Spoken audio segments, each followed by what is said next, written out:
Hi అండి, అందరూ ఎలా ఉన్నారు? Welcome back to my channel Akram blogs.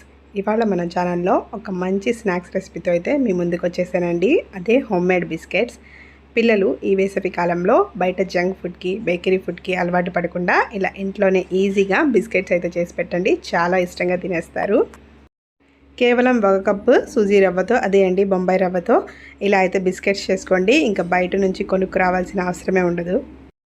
Taste అయితే చాలా అద్భుతంగా ఉంటాయండి. మరి ఇంకెందుకు ఆలస్యం, పూర్తి రెసిపీలోకి తెలిపోదాం. దీనికోసం ముందుగా ఒక మిక్సింగ్ బౌల్ తీసేసుకోండి.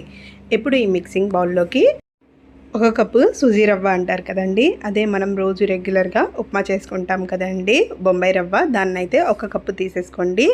ఈ బొంబాయి రవ్వ అయితే నేను సూపర్ మార్కెట్లో తీసుకున్నదేనండి. కొంచెం లావుగా ఉన్నా పర్లేదు, అదే సన్నగా ఉన్నా పర్లేదండి.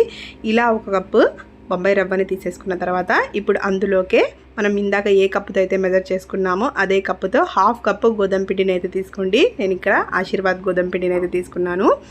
ఇలా 1/2 కప్పు గోధుమ పిండిని కూడా తీసుకున్న తర్వాత ఇప్పుడు ఈ రెండు మంచిగా మిక్స్ అయ్యేటట్టు స్పూన్ సహాయంతో మిక్స్ చేసేసుకోండి. ఇలా బొంబాయి రవ్వ గోధుమ పిండి కలిసిపోయిన తర్వాత ఇందులోకి 1 టేబుల్ స్పూన్ నెయ్యిని అయితే వేసుకోండి.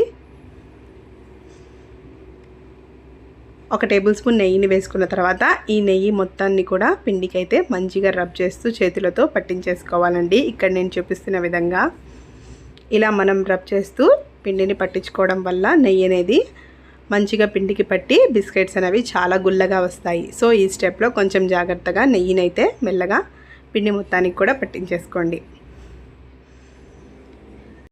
ఇలా నెయ్యి మొత్తాన్ని కూడా పిండికి పట్టించేసిన తర్వాత 1/2 కప్పు చక్కెరనైతే వేసుకోండి.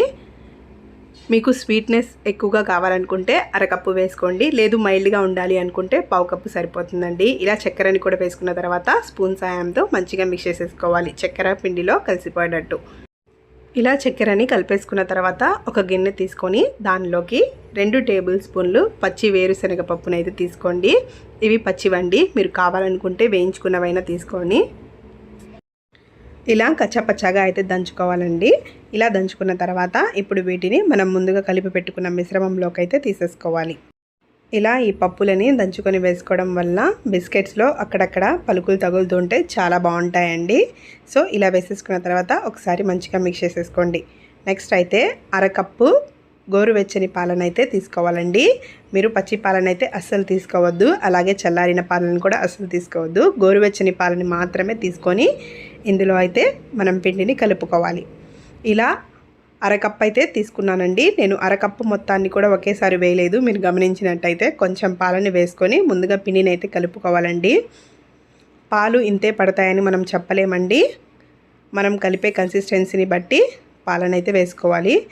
ఇందాక కొన్ని పాలు వేసి కలుపుకున్న తర్వాత మరికొన్ని పాలు వేసి కలుపుతున్నానండి. ఇలా మొత్తాన్ని కూడా కలిపేసుకొని పిండి ముద్దలాగా అయితే చేసేసుకోవాలండి. చూస్తున్నారు కదా, నాకు ఇన్ని పాలైతే మిగిలాయండి. మీరు కూడా చూసుకొని కలుపుకోండి.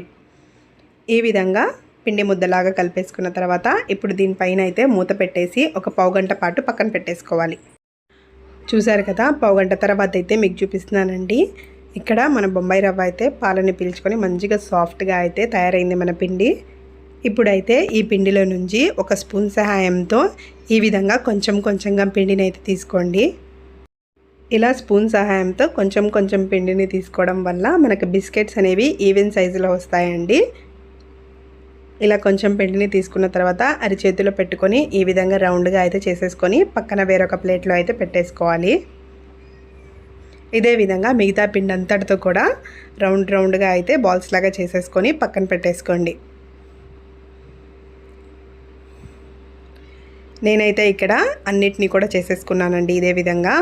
ఇప్పుడు దీనిపైన కూడా మూత పెట్టేసుకొని మరో 10 నిమిషాల పాటు పక్కన పెట్టేయాలండి. అప్పుడు మాత్రమే మనకి బిస్కెట్స్ అనేవి ఫ్లఫీగా మంచిగా వస్తాయి.